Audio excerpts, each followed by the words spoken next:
Kolluru వెలుమలలో best flat కోసం చూస్తున్నారా? రాధేస్కైనే ఎంచుకోండి. వైసీపీ నేత వల్లభనేని వంశీ కేసులో కీలక పరిణామం చోటు చేసుకుంది. హైదరాబాద్లోని వంశీ నివాసంలో మరోసారి ఏపీ పోలీసులు సోదాలు నిర్వహించారు. రాయదుర్గం పోలీసుల సహకారంతో వంశీ ఇంట్లో తనిఖీలు చేస్తున్నారు పోలీసులు. వంశీ ఇంట్లో ఓ ఇన్స్పెక్టర్తో పాటు ఎస్ఐ, కానిస్టేబుల్ సోదాలలో పాల్గొన్నారు. వంశీ మొబైల్ కోసం పోలీసులు ప్రయత్నాలు చేస్తున్నారు. వంశీ మొబైల్లో కీలక ఆధారాలు ఉన్నాయని కాప్స్ భావిస్తున్నారు. వల్లభనేని ఇంట్లో సీసీటీవీ ఫుటేజ్ని ఓ బృందం సేకరించింది. గన్నవరం మాజీ ఎమ్మెల్యే వైసీపీ నేత వల్లభనేని వంశీ ఇంట్లో రెండవ రోజు పడమట పోలీసులు సోదాలు చేస్తున్నారు. హైదరాబాద్లోని రాయదుర్గం పోలీసుల సహాయంతో వంశీ ఇంట్లో తనిఖీలు కొనసాగిస్తున్నారు. మొదటి రోజు సోదాలలో కొన్ని కీలక పత్రాలను స్వాధీనం చేసుకున్న పోలీసులు సీసీ కెమెరా ఫుటేజీని సేకరించారు. వల్లభనేని వంశీ ఇంటికి సంబంధించి గత వారం రోజుల సీసీటీవీ విజువల్స్ను ఏపీ పోలీసులు సేకరించారు. ఈ రోజు వల్లభనేని వంశీ సెల్ ఫోన్ కోసం గాలించిన పడమట పిఎస్ పోలీసులు సుమారు 40 నిమిషాల పాటు గాలించారు. వల్లభనేని ఫోన్లో కీలక ఆధారాలు ఉన్నాయని పోలీసులు భావిస్తున్నారు. దీంతో ఆయన సెల్ ఫోన్ కోసం విజయవాడ కోర్టులో ఇప్పటికే పోలీసులు పిటిషన్ వేశారు. కస్టడీకి కోరుతూ వేసిన పిటిషన్లోనూ వంశీ సెల్ ఫోన్ అంశం ప్రస్తావించారు. దీంతో పాటుగా ఇతర నిందితుల గాలింపులో వంశీ సెల్ ఫోన్ కీలకం కానుంది. ఇప్పటికే పరారీలో ఉన్న నిందితుల కోసం మరో బృందం గాలిస్తోంది. పరారీలో ఉన్న నిందితులను పట్టుకునేందుకు పోలీసులు 2 ప్రత్యేక బృందాలు ఏర్పాటు చేశారు.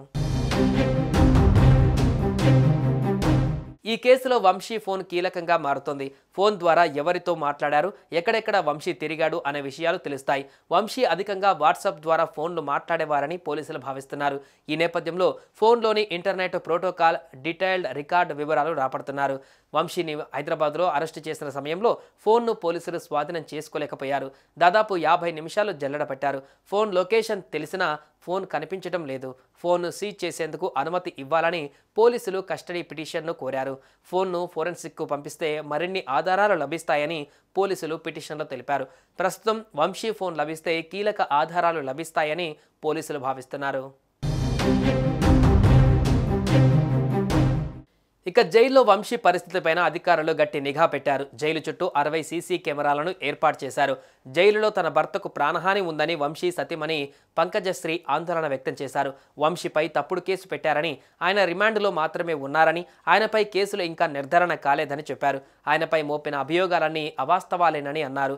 వంశీ వెన్నునొప్పి, శ్వాసకోశ సమస్యతో బాధపడుతున్నారని, ఆయనను నేల మీద పడుకోబెట్టారని పంకజశ్రీ ఆవేదన వ్యక్తం చేశారు. బెడ్ కావాలని కోరతామని చెప్పారు. అనారోగ్యంతో ఉన్న వంశీని మెంటల్గా టార్చర్ చేస్తున్నారని అన్నారు. వంశీ ఆరోగ్యం బాగుందని వైద్యులతో తప్పుడు ప్రచారం చేయిస్తున్నారని మండిపడ్డారు. దీనిపై కోర్టుకు వెళ్తామని చెప్పారు.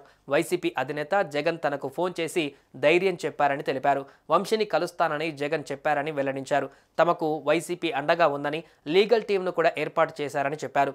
సత్యవర్ధన్ను అదుపులోకి తీసుకుని మెజిస్ట్రేట్ ముందు ఎందుకు ప్రవేశపెట్టడం లేదని పంకజశ్రీ ప్రశ్నించారు.